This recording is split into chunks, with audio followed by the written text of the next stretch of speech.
Assalamualaikum warahmatullahi wabarakatuh. Halo semuanya, selamat datang pada video pembelajaran kali ini. Dalam kesempatan kali ini kita akan membahas topik yang penting dalam dunia pendidikan, yakni terminologi peserta didik. Istilah ini sering kita dengar, tetapi apakah kita sudah benar-benar memahami maknanya? Sebelum memulai videonya, izinkan saya untuk memperkenalkan diri dan memperkenalkan anggota kelompok. Perkenalkan, nama saya Hana Nur Aziza dengan NIM 2301174, dengan rekan saya Sally Ananta dengan NIM 2307898, Siptiani Devi dengan NIM 2301084, dan Siti Masufa Nur Aini dengan NIM 2301107. Teman-teman, kalian udah tahu belum sih apa itu peserta didik? Secara sederhana, peserta didik adalah seorang yang sedang ingin mengetahui sesuatu hal yang baru atau sedang melakukan belajar. Secara etimologi, peserta didik adalah anak didik yang mendapat pengajaran ilmu. Sedangkan secara terminologi, peserta didik adalah anak didik atau individu yang mengalami perubahan perkembangan sehingga masih memerlukan bimbingan dan arahan dalam membentuk kepribadian serta sebagai bagian dari struktural proses pendidikan. Teman-teman, apakah kalian tahu terdapat beberapa pengertian peserta didik menurut beberapa ahli? Berikut saya paparkan pengertian tersebut. Yang pertama, menurut Danim, peserta didik merupakan sumber utama dan terpenting dalam proses pendidikan formal. Peserta didik bisa belajar tanpa guru, sebaliknya guru tidak bisa mengajar tanpa adanya peserta didik. Oleh karena itu, kehadiran peserta didik menjadi keniscayaan dalam proses pendidikan formal atau pendidikan yang dilembagakan dan menuntut interaksi antara pendidik dan peserta didik. Di samping itu, Hamalik menjelaskan bahwa peserta didik merupakan salah satu komponen dalam pengajaran, di samping faktor guru, tujuan, dan metode pengajaran. Di lain pihak, Abu Ahmadi juga menjelaskan tentang pengertian peserta didik, yaitu peserta didik adalah orang yang belum dewasa dan memerlukan usaha, bantuan, bimbingan orang lain untuk menjadi dewasa, guna dapat melaksanakan tugasnya sebagai makhluk Tuhan, sebagai umat manusia, sebagai warga negara, sebagai anggota masyarakat, dan sebagai suatu pribadi atau individu. Teman-teman, sekarang kalian sudah tahu kan apa itu peserta didik? Berdasarkan beberapa pendapat tersebut, dapat disimpulkan bahwa peserta didik adalah seseorang yang mengembangkan potensi dalam dirinya melalui proses pendidikan dan pembelajaran pada jalur, jenjang, dan jenis pendidikan tertentu. Oke teman-teman, yang selanjutnya adalah beberapa istilah yang sepadan dengan peserta didik. Yang pertama adalah siswa. Siswa adalah individu yang terdaftar di lembaga pendidikan untuk mengikuti pembelajaran dan berupaya meningkatkan diri melalui pendidikan.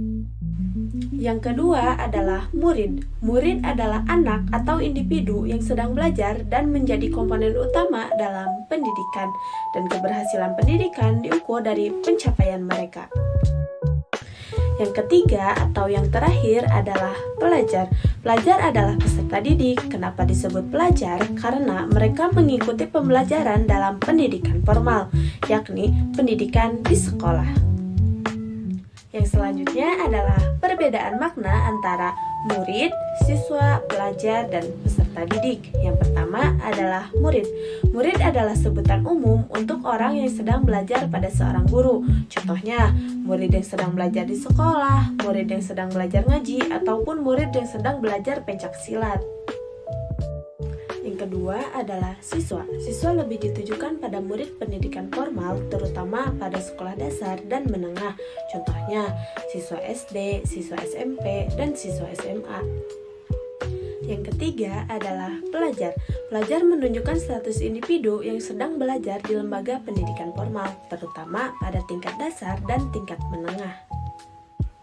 Yang keempat atau yang terakhir adalah peserta didik. Peserta didik mencakup semua orang yang sedang belajar, baik murid di sekolah maupun siapa saja yang sedang mengikuti pendidikan, baik formal maupun non-formal.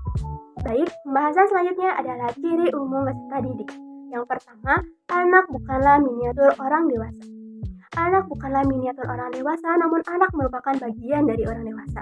karena nantinya anak-anak ini akan beranjak menjadi dewasa melalui tahap-tahap pertumbuhan dan perkembangannya. Nah, dikarenakan anak itu bukan miniatur orang dewasa, maka orang tua ataupun guru harus memperlakukan anak selayaknya sebagai seorang anak yang belum dewasa, bukan sebagai orang dewasa. Yang kedua, memiliki fase perkembangan tertentu. Anak memiliki fase perkembangan yang disesuaikan dengan usianya. Semakin bertambahnya usia, maka fasenya akan semakin naik dan kemampuannya juga akan meningkat. Fase perkembangan anak ini menjadi acuan bagi orang tua dan guru untuk bisa memperlakukan anak selayaknya sesuai dengan fase perkembangannya. Fase perkembangan pada anak ini dimulai dari masa bayi, anak-anak awal, anak-anak akhir, remaja awal, dan remaja akhir. Yang ketiga adalah memiliki kebutuhan. Setiap anak memiliki kebutuhan yang berbeda, tapi setiap anak memiliki hak dan kewajiban yang sama. Secara garis besar, kebutuhan peserta didik dapat dibedakan menjadi beberapa hal. Yang pertama, kebutuhan fisiologis, kemudian kebutuhan rasa aman, kebutuhan akan rasa memiliki dan rasa kasih sayang, kebutuhan atas penghargaan, dan kebutuhan akan aktualisasi diri. Selanjutnya adalah ciri khusus peserta didik. Berikut ini adalah ciri khusus peserta didik menurut Tirta Hayat 1994. Yang pertama, peserta didik merupakan individu yang memiliki potensi fisik dan psikis yang khas sehingga merupakan insan yang unik. Yang kedua, peserta didik merupakan individu yang sedang berkembang yang membutuhkan bimbingan individual dan perlakuan yang manusiawi. Yang ketiga, peserta didik adalah individu yang memiliki kemampuan mandiri sehingga pendidik harus memberikan kesempatan dan mendorong peserta didik agar setapak demi setapak dapat berdiri sendiri dalam segala hal. Kemudian, ciri-ciri anak didik menurut Edi Suwardi 1984. Yang pertama adalah kelemahan dan ketidakberdayaan. Anak itu sudah dilahirkan dalam keadaan lemah dan tidak berdaya. Kelemahan dan ketidakberdayaan itu akan hilang berkat pendidikan. Pendidikan juga akan hilang apabila kelemahan dan ketidakberdayaan itu berubah menjadi kekuatan dan keberdayaan. Yang kedua, anak didik adalah makhluk yang ingin berkembang. Dan yang ketiga adalah anak didik ingin menjadi dirinya sendiri. Seperti yang telah dikemukakan bahwa anak didik itu ingin menjadi dirinya sendiri.